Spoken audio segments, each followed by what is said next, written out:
Hello everyone, it's a lovely mild Sunday. It's a bit grey and overcast, but I can still get outside and work. So I'm just here in the new herb garden, tidying up. I've cut down a few little things and I'm tidying up, pulling out some weeds, ready for settling it all down for winter. And I just thought, I've had so many lovely comments and emails and messages about people who are discovering plants and herbs for themselves, that I thought I might just share with you why I love plants so much. And I was thinking about it and I thought it all goes back to when I was a kid, and my brother and I used to love watching westerns, or cowboys and Indians we used to call these films and programs. And my brother and I always sided with the Indians. And when we played in the street with our friends, we were always the Indians. And I think it's because we loved the aspect that the Indians had about nature, that they were so close to nature and they seemed to have more integrity and a connection to nature. So it was something that connected with us as well as children, and it's continued up till now actually. I always wanted to work with plants and always wanted to have a garden. So now that I have, and I'm working away and loving my life doing this, I just thought I'd explain to you why it's so important to me. And partly it's because all these plants offer healing of one type or another. So we've got some vervain here, which is one of the sacred herbs of the Druids because of its healing powers. And there's some horehound, which is for the chest. There's elecampane, there's hydrangea, there's clary sage. All these plants have different medicinal qualities. The fennel, it makes a brilliant little hedge, but it's also amazing for the digestion and for sore eyes. And you know, you don't have to step too far before you'll find something that's healing at your feet, growing. And even if it's something that doesn't particularly offer you personally any healing on a physical sense, there's still the healing that comes from just being in nature and from looking at something that's absolutely beautiful. It does you good on other levels. Sometimes the plants, you know, they do their own thing.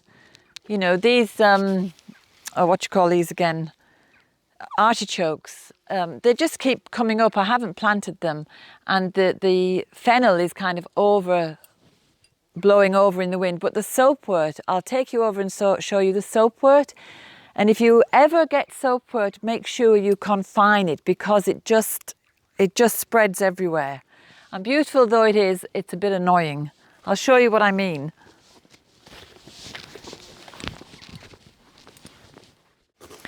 So this is the soapwort. As you can see, it's really, really pretty. Lots of things are dying away, like the lady's mantle, and the raspberries are finished. Lots of things are finished for the year, but the soapwort is just erupting in blossoms and looking beautiful. But it's just all over the place, and it's even got over there into that bed, and it needs to be told off, confined a little bit. Moving on from when I was a child, and I discovered more about Native American Indians and how they, their whole culture is based on nature and celebrating the mother that's Earth. I became very interested in working with plants on a different level, not just physical medicine, but also spiritual and emotional medicine. And I've had amazing experiences. I've told you before about the incredible physical healing powers of plantain, but for me, on my personal level, hawthorn is a real ally, a spiritual ally. And the same with self-heal. So you can build relationships with plants just by sitting and breathing with them.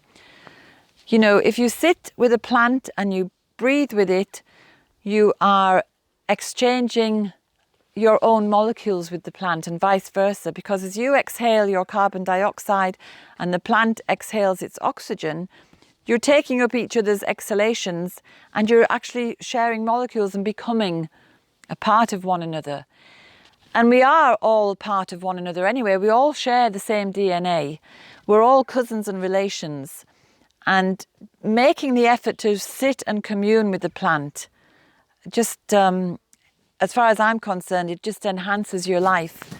And I know there's a lot of people who think that people who talk to plants are nutballs, but there's lots of people who have been contacting me to say, wow, I've just had a dream about purple loosestrife. That was my latest email from a lady.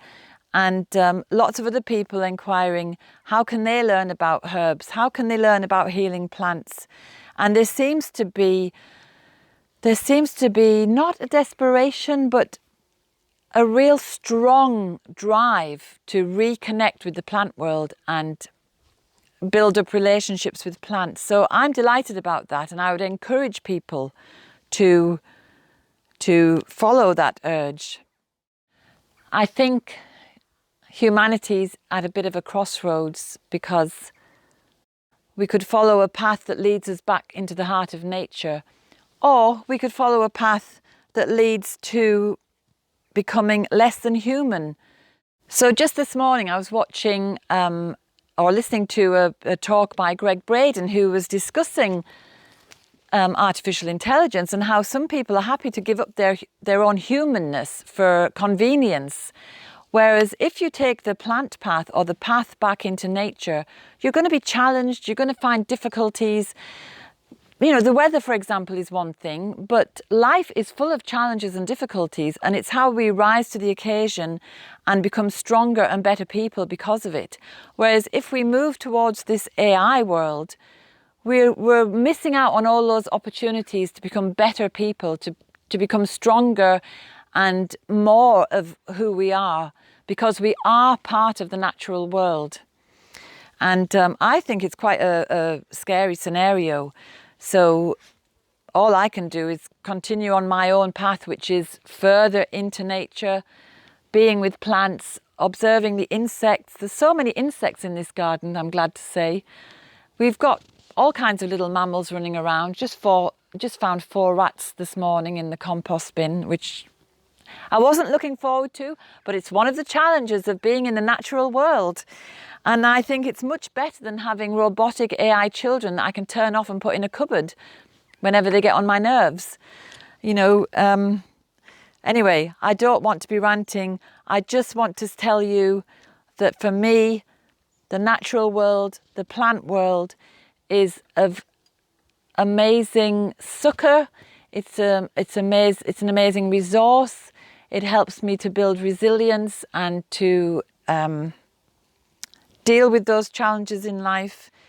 And they're also there on the physical and metaphysical levels to support me in other ways as well. So all of you who are getting into plants, whoa, go for it. And keep sending in the emails and the messages. And I'm going to go back to work now, and I will see you next time. And I hope this has given you something to think about. Even if you live in a city, you can have a window box or a plant pot, and you can put a few little plants into it. Try to sow something that's perennial, that you're going to see coming back and growing all the time, and just enjoy them. And also look around the city. There's a lot of wildlife and plant life in cities. Anyway, I'll see you later. Bye.